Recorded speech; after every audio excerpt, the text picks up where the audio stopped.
Hey everybody, welcome to Money's No Object. I'm your host, Dylan Howell. This is episode number 117 of our YouTube channel and podcast, and I cannot be more excited to continue sharing with you guys personal finance topics that I think could be really useful for you in your long-term financial journey. Today, we are going to talk about one of the things that is eating away at the value of your money, and that thing is inflation. And many of you know a lot about inflation. I have alluded to it multiple times during certain episodes of the show. But today is all about inflation. It's all about the impact of inflation, what inflation really is, how inflation can be controlled, and how inflation can run rampant. And so I think this is very important, not only for your personal financial understanding, because inflation is where, the prices of goods are going up, and we'll jump into that a little bit, but it'll also help you in your investing and understanding what real returns are on investment. So stay tuned, and I think you'll really get a lot out of this discussion of inflation. Before we get started though, if you could go down below, hit the big red subscribe button, like this video, leave me any feedback in the comments down below as we go through this episode, and I will be sure to get back to you there. If you're listening on Apple or Spotify podcasts, then make sure to subscribe and leave me a review. That'd be much appreciated. And then if you like the information that I'm putting out on these long form podcast or YouTube episodes every single day, then go check out my social media accounts at MNO with Dylan, and that'd be really good supplemental material to the things I'm putting out day by day here on the show. And if you need somebody to help you create a financial plan and make a plan that would work specifically for you and your family and to keep you accountable to that plan, I can do that. Just go to my website, www.mnowithdylan.com. Click on the Work with Dylan tab, and you can choose the financial coaching session type that would work best for you, and we can begin pushing towards your long-term financial goals together. So inflation. Let's just start with, what is inflation? Well, inflation is nothing more than the decline of purchasing power of a given currency over time. And what purchasing power means is how much can a certain amount of money buy you? And what this really means, and we talk about this type of thing all the time, is, $20 isn't what it used to be, or $5 isn't what it used to be, or you used to be able to go to the gas station and fill up on $5 or $10 or whatever it may have been. That is what we're talking about when we're talking about inflation. That is when the value of a dollar, the value of $10, $20, $30, $100 is not what it used to be. You can't buy the same amount of goods and services with a certain amount of money as you used to be able to. And the way that we estimate inflation, we estimate what inflation is. Basically what we do is we track a price level of a basket of goods over time. And this is done via what they call the consumer price index, where they take the price of a lot of consumer goods and they've created this index from it. And as the consumer price index increases, thus does inflation. And while we're talking about what inflation is, we can also contrast the idea of inflation with the idea of deflation, which is not seen as commonly and is not the main idea of the show today. But understanding deflation is important as well, because deflation would be our money buying more goods and services over time. It would be an increase in purchasing power of a currency. And that sounds all good. That sounds all great, that you'd be able to buy more things with your money. But nobody wants deflation to occur, because typically deflation occurs in horrendous economic times. It occurs when prices of goods and services have to drop because there is no demand for those goods or services. And so we don't necessarily want deflation, even though it sounds like something that would be positive. But that is the direct cousin of inflation, which is going to be our focus for the rest of today's episode.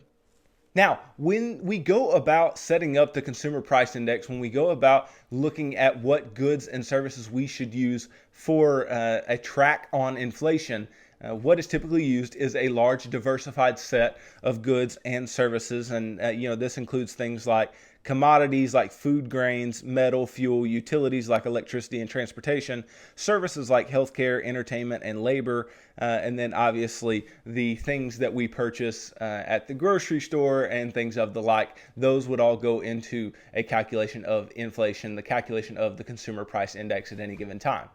And so what inflation does, when we measure inflation, determine what percent our goods and services have been inflated in price over the course of a year, or 5 years, 10 years, or over a long period of time.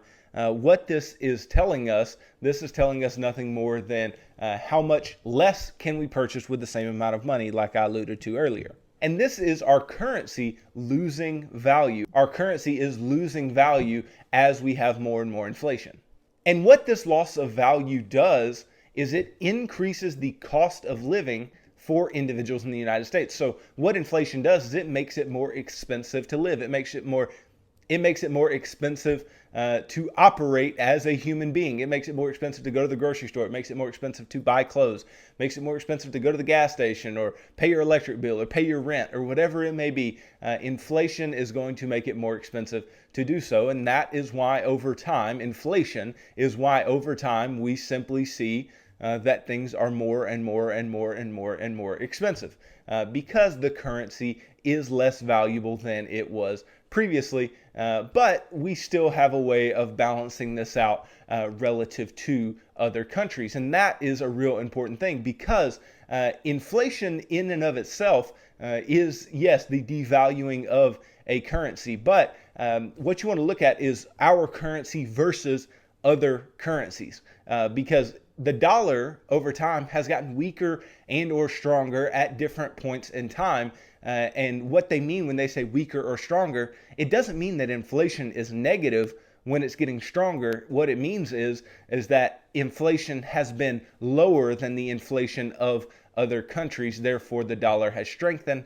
And the dollar getting weaker doesn't mean that inflation has been rapidly high. All it means is that inflation has been higher than other countries that you would compare to. So it's all relative when you talk about the strength of the currency. And then who deals with inflation? Who oversees inflation and makes sure that inflation doesn't get too out of hand or we don't fall into deflation? Who takes care of that? Well, we just talked about yesterday the Federal Reserve Bank. The Federal Reserve takes care of the inflation for the United States, and then central banks around the world take care of their country's inflation and try to make sure that their inflation doesn't get out of hand. And the way that they do that is by looking at the supply of money in the economy and managing that supply of money, because it would just be natural to note that the more money that you have in an economy, the less valuable that money is going to be. Because if it were just easy to get your hands on money, then that money's not as valuable. And a great piece of anecdotal evidence for the supply of money being an issue is Zimbabwe. The country of Zimbabwe, what they went about doing is printing money on a wide scale. They were printing $100 billion bills, or the equivalent of such in Zimbabwe's currency. And the issue there is that if too many people have access to the money, if too many people can get their hands on money very easily in large amounts, then that money is more and more useless. It is not worth as much. So their inflation was running out of control because the supply of money in the economy was exceedingly high. And this is something that is really interesting in the United States right now, because in going through the coronavirus pandemic and the Federal Reserve taking all of the steps that they have, and the Treasury taking all of the steps they have, and our legislators actually passing legislation that would get money out to the individual American, then the supply of money, the amount of money in the economy is quite high at this point, because when you fall into some type of economic, recession or some hard times economically, then putting money into the economy is what you are trying to do as a central bank, as a governing authority on the economy of any type. And the issue that can follow that, though, is inflation, because if you put too much money into the economy and then the economy starts to get stronger, then you could see the prices of goods and services go up by exceeding amounts, because more individuals have money, more individuals are demanding those products. And when demand shifts, when demand increases, then you will see increases in prices of goods and services as well. Now, this really leads me to then, how does inflation occur in reality? How does inflation end up occurring within an economy? Well, like I said, an increase in the supply of money is the root of inflation, is the thing that is causing inflation in the first place. But this can play out in many different mechanisms.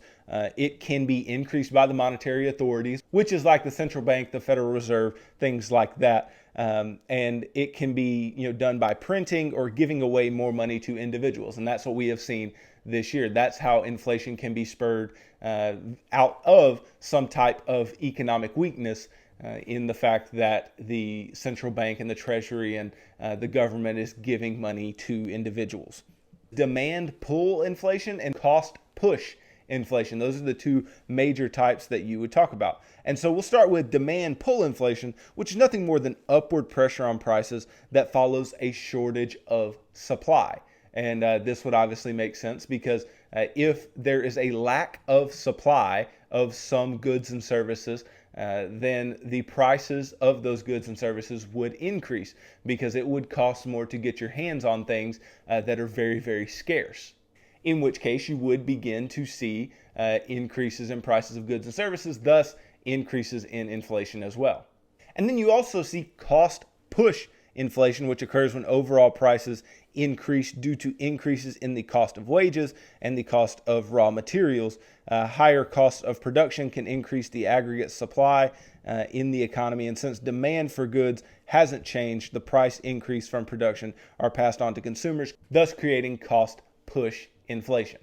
And then obviously there is this idea of built-in inflation. There is inflation that is seen to be built into the economy as a whole. And this makes a lot of sense as well. And all that is going on here is expectations of the prices of goods and services increasing, and the expectation of current inflation rates rising or continuing to rise in the future.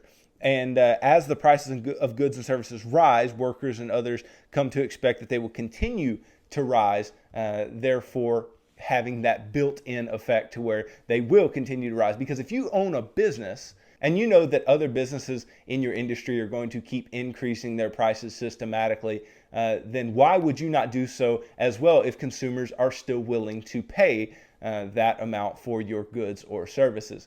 And so this built-in type of inflation occurs as well.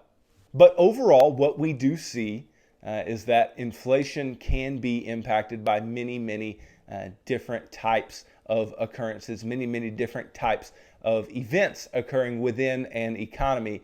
But as I've said before, the Federal Reserve tries to mitigate hyperinflation and mitigate deflation. So they try to make sure inflation doesn't get too high or doesn't turn negative or doesn't get far too low to where the economy and or the increase of prices of goods and services is not occurring at all. Now, as investors, we need to understand inflation as well, because if the value of our dollars, if the value of our money is decreasing, if there is some inflation that is decreasing the value of the money or the amount that our money can purchase over time, then we need to factor that into our investing. Because let's say that you just have your money sitting in the bank and you don't invest, but you're just pouring money into a savings account, and you have money sitting there in the bank. You're making nothing. You're making 0%. But let's say inflation is running at 2.5% annually. Well, you would end up losing in real dollars, meaning in purchasing power, meaning in the amount that those dollars will buy for you, because the dollars themselves do not change. So if you had $10,000 in the bank, you would still have $10,000 in the bank. If you had $100,000 in the bank, you would still have $100,000 in the bank. But in the future, that $10,000 or $100,000 is not going to buy or be able to purchase the same goods and services that it could purchase today. That is how inflation can hurt us as individual investors, because if we do not at least make the inflation rate, so obviously we want to make better than the inflation rate, but if you have your money in something fixed that is not making better than the inflation rate, then that can be a big issue, because not only is your money not growing at a good clip, your money is only keeping up with or not keeping up with the increase of prices of goods and services. And that can be a problem when you go to use that money later. It will not be worth in real dollars the same amount that it was previously. And so as investors, what we commonly do is we are looking for things that will allow us to hedge inflation, allow us to grow as the cost of goods and services increase as well. And stocks are one of the primary ways that individuals do this, because if the prices of goods and services are going to increase and you own stocks in companies or in a group of companies that provide such goods and services that are going to increase in price systematically over time, then what you are going to end up seeing is that the revenues from those companies and the earnings of those companies are going to be directly impacted by the amount of inflation that there was as well. Therefore, their revenues and their earnings should be keeping up with inflation as well. And that would be a way that an individual could hedge against inflation. And many people look at gold as a hedge against inflation, and the data doesn't necessarily bear that out over the long term. And then a lot of people are looking at things like Bitcoin as hedges against inflation now, and there's a lot of speculation going on there. And just you have to understand that as an investor, inflation should be taken into account. That is why when I was talking about Stocks for the Long Run, the book by Jeremy Siegel that I think you all should definitely read if you have not read it yet, Stocks for the Long Run talks about real returns. It talks about after inflation, real returns. And it's extremely important because you don't just want to know how much did my money grow. You want to know how much did my money grow relative to the increase of prices of goods and services. Because let's just use a quick example. Now, not a super realistic example in today's society, but an example nonetheless. Let us say that your money in the stock market in the S&P 500 compounded at 10% per year for the next 30 years. And let's say inflation was 10% per year for the next 30 years. And that's not, once again, not realistic, but let's just say that that is the case. If that were to be the case, then we have a big problem. And the reason that we have a big problem is that even though your money grew at 10% a year, and that sounds like a fantastic return, and it is a fantastic return, if the prices of goods and services were compounding at 10% per year as well, then your money may as well have not grown at all. And that can be a problem. And that's why as investors, we need to make sure that we are outpacing inflation and growing our money at a good clip above that inflation rate. And we need to be looking at what our real returns are, what our after inflation returns are, in order to determine how much did I actually grow my money. Because one day when we retire, we're going to want to take the money out. Or one day, 5, 10, 15 years down the road, when your kid is going off to college, you're going to take money out of that 529, that ESA, that brokerage account, whatever it may be. And that money may have grown at a certain clip. But if you didn't beat inflation, then your money might as well have not grown at all. And so that is something that we need to be very cognizant of, because even though we are growing our money, even though you may be growing your money by some certain amount, if you are not beating inflation, then you are in trouble as an investor. That is a big issue. Now, inflation has historically been much higher than it has been as of recently. There were times, in the 70s and 80s when inflation was, in the upper teens percentage-wise, and that would be a crazy climate to operate in. But now we're talking, 2 to 3% inflation annually, and inflation over time has been somewhere between 2 and 4%. And so it is not insignificant, but it's a lot smaller than it used to be. But it's still enough to pay attention to, because if inflation is running at 2% per year and you're only making 4 in some certain type of investment, then you're really only gaining 2% in real terms per year. Now, investors can run into issues when it comes to inflation as well, because if you are receiving some type of fixed income, then like I was saying with stocks can actually beat inflation. They can keep up with and hedge against inflation. But if you are getting some type of fixed income, that is not hedging against inflation. And here's why. Because if I buy a bond, let's say I bought a 30-year bond, and that bond was paying me semi-annual payments of $50, okay? So I'd be receiving $100 per year. And let's say that was providing me with, let's say, a 6% return on that bond, let's say. And so I'm getting this $100 every year. I'm getting $50 every 6 months. And over time, that seems great. It seems like, oh yeah, I'm getting this money from this fixed income investment. But the problem is at the end of the bond, when the bond has matured, you're going to receive back the par value of that bond. You're going to receive back that face value of the bond. And if you don't remember all the stuff about bonds, go look at my What Are Bonds episode. What is bond investing? Thoughts on bond investing. Go check out those types of things, and that will help you out a lot. But you will receive back the face value of the bond, that fixed amount. And if you're just receiving fixed payments over time, then what is happening is every time you receive that $50, that $50 is worth less than the last time that you received $50. So you may receive $50 today and you're like, okay, it's worth $50. Okay, this is what I can go buy. But in 20 years, that same $50 payment is not going to buy the same amount of goods and services that it would have bought previously. So fixed income investments can be a hindrance on our investing when it comes to keeping up with inflation, and when it comes to not letting our money decrease in value when it comes to our investing. And inflation should also have you keep in mind over time that when you, let's say, set up an emergency fund, when you put money in the bank and you set up, I say 4 to 6 months of expenses in an emergency fund, and you have that amount of money sitting there and you feel all secure, and that money just continues to sit there and you don't really run into any emergencies that you can't cash flow, well then over time what is happening is that 4 to 6 months of expenses is decreasing in real value. And what is likely occurring over time as well is that your expenses are creeping up as well. And that's not necessarily just because of consumerism. That's not just necessarily because you are going out and buying more stuff. In many cases, it is just because the prices of goods and services have increased over time. And so you may need to pad your emergency funds a little more over time. And then, individuals say, oh, well, shouldn't I just invest my emergency fund? You said that can be a hedge against inflation, all that type of stuff. Well, still no, you still should not invest your emergency funds or your savings, because the emergency fund savings that you have are to be there. They are insurance against tragedy. They are not an investment for us, but you may have to add a little bit to them systematically over time to keep them at the same real level that they were at previously when it comes to the impact that inflation is having on that amount of money.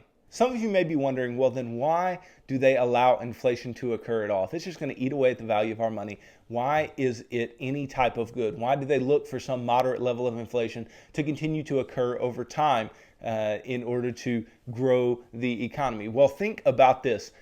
Inflation actually makes people want to spend money. Inflation actually promotes spending. And you say, well, how does inflation actually promote spending? Because it actually deters many people from saving. Because if you know that there is high inflation and you're not going to make anything in your savings account, just putting money away and making nothing, then you are likely to just say, well, I'll just spend this money. I'll just be a consumer with this money. And in a similar way, it can also push investing forward, actual investing in companies and investing in different types of assets. They can push that forward because people want to grow their money at a higher rate than inflation. They think they can get more utility out of that. Or like I said with spending, some people think they can spend that money and get more utility in that way. And so a certain amount of inflation is going to be good for nurturing economic growth forward. That is why the Federal Reserve is pushing inflation at a given rate over time. Now, the real questions with inflation come in how we were talking about we measure the inflation rate. And a lot of people think that when it comes to the goods and services that are within the things like the consumer price index that we use to determine what the inflation rate is, they don't think that those are adequate, and they don't think that those are indicative of what the real prices of goods and services are and how they are increasing over time in our economy. And that may be a fair argument, but nonetheless, we know that the prices of goods and services have systematically increased. They are continuing to systematically increase. And I didn't want you to go about watching the show and hearing what I'm talking about and not understand how inflation can have an impact on your life. And one more little nugget of wisdom about inflation before I wrap it up today. If you own a home and you are making these fixed monthly payments over time, then you're making these fixed monthly payments to this bank or mortgage company. Well, what ends up happening is, since they're getting a fixed monthly payment from you, then the value of that money that you are giving them is decreasing over time. So as you give them money, the value of that money is actually decreasing, but the value of the home in which you live in is actually increasing. And so paying on your mortgage, that's why we don't really put the mortgage in with your consumer debt. Yes, we want to get your mortgage paid off and we want to get it paid off expeditiously, but we are okay with making that fixed payment on an appreciating asset and inflation eating into the value of the fixed payment that we are making, and yet the value of the asset that we are paying on appreciating while we are making those payments. And so just one last little nugget of wisdom for you, and just some thoughts on your mortgage and why we treat the mortgage the way we do within the financial action plan. So thanks for watching this video. If you could, go down below, hit the big red subscribe button, like this video, leave me any feedback in the comments down below if you haven't done so already, and I will be sure to respond to anything that you put down there. If you're listening on Apple or Spotify podcasts, then make sure to subscribe and leave a review there. That would be greatly appreciated. And then follow me on social media at MNO with Dylan, and that's really good supplementary materials to all the things that I'm putting out on this show every single day, either on YouTube or on the podcast. And then if you need somebody to help you to create a financial plan that would work for you and your family and to help you walk through that plan over time, I can help you do that. Just go to my website, www.mnowithdylan.com, click on the Work with Dylan tab, and you can choose the financial coaching session type that would work best for you, and we can begin pushing towards your long-term financial goals together. So tune in tomorrow as I talk about being debt-free, yet investing in companies that have debt, and how this isn't as oxymoronic as you would think. So thanks for tuning into this episode of Money's No Object. I'm your host, Dylan Howell. God bless.